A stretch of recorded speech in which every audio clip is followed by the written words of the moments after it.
Duty করছিলাম প্রত্যেক দিনের মতোই। একজন পেশেন্টের আমি এক্সামিনেশন করেছিলাম, সেই এক্সামিনেশন পেশেন্ট করতে দিচ্ছিল না এবং সে আমাকে লাথিও মেরেছিল। তো তখনই এক্সামিনেশন করা খুব জরুরিও ছিল না, কারণ পার অ্যাবডোমিনাল এক্সামিনেশন আমি করেছিলাম এবং পেশেন্ট ঠিক আছে আমি বুঝতে পেরেছিলাম। তো সেই জন্য সেই মতো ট্রিটমেন্ট শুরু করে আমি অন্য পেশেন্ট দেখা শুরু করি।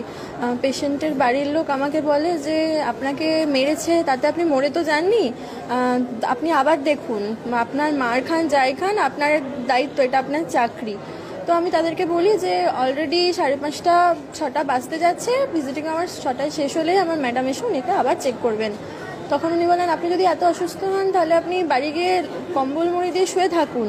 আর তখন ওনার পাশের আরেকজন বলেন হ্যাঁ আপনি বাড়ি যান, তারপর বাড়িতে হসপিটাল থেকে বেরোন, আপনি জ্যান্ত কী করে বাড়ি ঢোকেন আমি দেখে নেব, আপনার শরীরে আমি আর বলতে পারছি না, বিভিন্ন জায়গার কথা বলে উনি রড ঢুকিয়ে দেব এইসব বলেছে।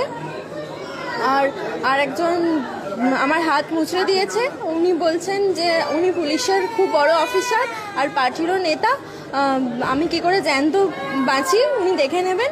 আর পাশের আরেকজনও একই সময় দুজনই আমার গায়ে হাত তুলেছে, মারধর করেছে।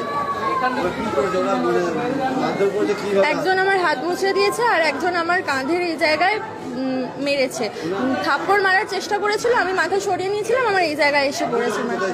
আমি NW আমাদের অ্যান্টিনেটাল ওয়ার্ড, প্রসূতি মাদের যে ওয়ার্ডে রাখা হয়, ওয়ার্ডের মধ্যে সমস্ত সিস্টার দিদিরা ছিলেন আর আমাদের ওয়ার্ডের যারা মাসি তারাও ছিলেন, মাসিরাই আমাকে হেল্প করেছেন।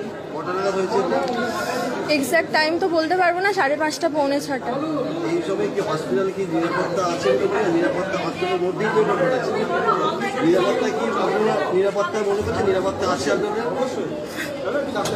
মাসিরা আসার আগে একজন সিকিউরিটিও ছিল না ওখানে। 10-12 জন একসঙ্গে ঢুকে গিয়েছিল। ওরা কি পেশেন্টের বাড়ির লোকজন? ওরা পেশেন্টের বাড়ির লোক বলেই দাবি করছে। একজন বললেন উনি পুলিশের অফিসার, পরে পুলিশ আসাতে বলল হোমগার্ড।